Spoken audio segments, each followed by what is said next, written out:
Hello everyone, welcome to another English with Joseph. In my last clip I was telling you about Easter, but I could hear the audio wasn't too good.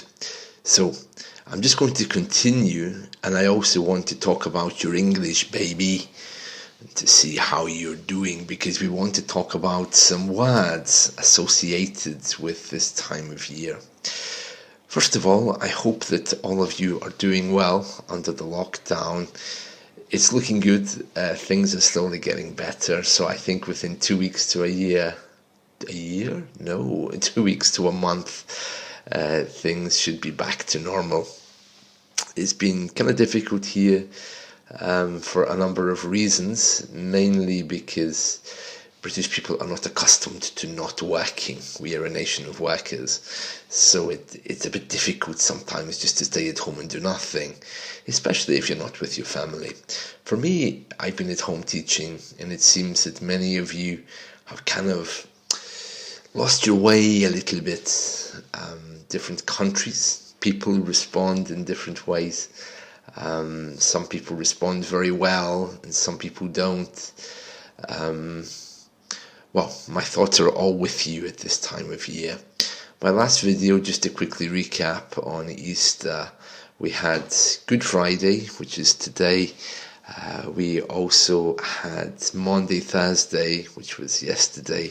Easter Monday is the public bank holiday on Monday. And I was also saying that we give each other eggs, and you can see the eggs behind me there, sitting on top of the piano. Before Easter, there's 40 days of fasting, and that means 40 days without eating anything.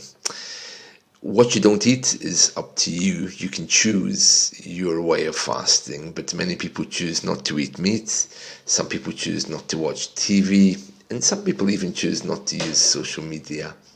I generally don't do any of those. But one interesting thing is that the word carnival comes from the word meat. You can hear it, carn. It's Latin. So if we think about that for a moment, the carnival in Brazil and other places around the world, like the Venice Carnival, these all took place just before the 40 days, just before they gave up eating meat. Of course, today is just a party. Right, I want to talk to you today about ways of coping with the lockdown as well. Okay, so now that we've done a few words, I just also want to mention these lockdown words. A lockdown comes from Old English, when we, as you know, Britain was a nation of sailors and explorers. So if you can imagine big ships, we used to have to lock down the windows with wood when there was a storm to keep people inside and safe. That's where the word lockdown comes from. Positive and negative are words which, for me, create a certain atmosphere of good and bad, or liked and not liked, hated and accepted. These words aren't really very helpful in English, but I do understand that there is a need to identify people who are carrying the virus. Again, I have my own personal views on that, which I won't go into here, but I would avoid using positive and negative if you have to talk about the difference between an infected person or a person carrying the virus. You need to be very polite and very careful, because you don't want to offend anyone. So I generally wouldn't use those words or even synonyms of them. Positive and negative, just such a hard sound.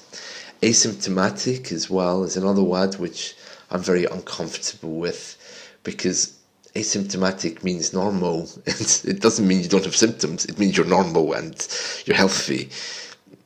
I don't know why the word symptom has to be in there in this case. So again, I'm kind of uncomfortable with the word asymptomatic, which means not showing symptoms. I would just use the word I'm healthy, you know. I've heard other words as well. This idea of self-isolation, This is another one of these coined, created medical words, and it's really not helpful, because the moment you mention it, people have a stereotype of what your life is like at that moment, and that's not particularly helpful. So self-isolation simply could mean staying at home for 2 weeks, It's important to remember all these things, because you don't want to give people some idea that you're trying to frighten them. And if you go to someone on the street, for example, and you say asymptomatic, they probably would think, what, coronavirus, where? And if you go to someone on the street and you say positive, negative, again, quickly, people will know that it's about sickness, and they might be a bit offended or upset.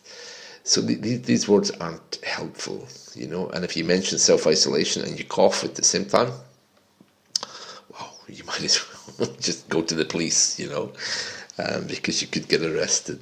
So these things are very important. All right, that's really all I wanted to say. But about dealing with being inside and what you have to do, well, one good way of doing it is music. With headphones, don't upset your neighbours. I know I have some neighbours in my apartment above, and they make a lot of noise. It's one person, actually. I don't know how they do it, but they seem to be able to create a lot of noise. So it's really important that you respect other people, but at the same time use your headphones, My piano there is electric. You can see that I have some headphones there. You can also see that piano came from Spain. Look, it has the different adapter. It has the European style plug, which we don't have here in the UK. Here in the UK we have this. This is the British form of electricity, and this is the European one. You can see there. Strange, isn't it? I think they also use this in America, as far as I know. In the old American movies, sometimes you see women who are ironing their clothes, and they have a plug like this connected to the light, because you remember the lights have these similar kind of sockets. It's not the plug; they have the other parts. The part that plugs in, the one with the holes. Yeah. So it's very interesting. You can see that in the movies. And speaking of movies, another way of relaxing. If you love old TV shows from the 1980s and 70s, some really good ones that you could be watching right now. Land of the Giants is a really nice American TV series from the 1960s. And it's all about these little people who are in a spaceship. They're like us, and they crash into a planet of giants. Yeah, so it's basically humans around giants and how they survive. It's called Land of the Giants, and if you can find it on YouTube, it's very famous. Fantastic Journey is another one I liked. Time Tunnel, another good one. The Invaders. And if you want something particularly British, you could go for something like The Champions, Man in a Suitcase, Randall and Hopkirk, Deceased. These are all some wonderful TV shows that you could be trying to find. They're all on YouTube, so you could definitely watch them. I don't really sleep a lot at night time, so YouTube is wonderful for me. I can watch loads of different things during the night, and also some things to give me ideas of playing on my piano as well. So I recommend YouTube for these old trashy TV shows. And if you want to watch old trashy TV shows, please remember The Mary Tyler Moore Show. It was a sitcom from the 1960s and 70s, one of the English world's longest running sitcoms. And it's very empowering because it was about a single woman. And in those days, a sitcom about a single woman was a little bit risque because she's quite independent. So if you want to know where feminism was in the 1970s, the Mary Tyler Moore Show is absolutely wonderful. Really good English as well, very clear. You know, the old TV shows had wonderful English. So you could be watching the Mary Tyler Moore Show. If you want to be a bit more adventurous with English, you could try the Waltons. But the audio in the English is not so good. And if you're looking for some comedy, definitely go for the Golden Girls. The Golden Girls are 3 or 4 older ladies who live together. It's kind of like a forerunner to Friends. If you like Friends, you'd like the Golden Girls. It's all on YouTube, so you can find them. But make sure you get the correct audio, because some of them have faster audio and some of them have slower audio. So, the Golden Girls, there we are. Well, that's all I wanted to say today. I wish you all a really happy Easter, whatever you do. I know it's a lonely time. If you get lonely, send me a message. Why not? You've got my website address there, teacherjoseph.com. You know, I'm on Facebook, English with Joseph. Yeah, use one of my social media channels and connect with me. It'd be nice to hear from you. I'll be with family, having a lot of food, but I'm working on Sunday afternoon anyway, so it would be good to get a quick message on Skype from all of you to say Happy Easter.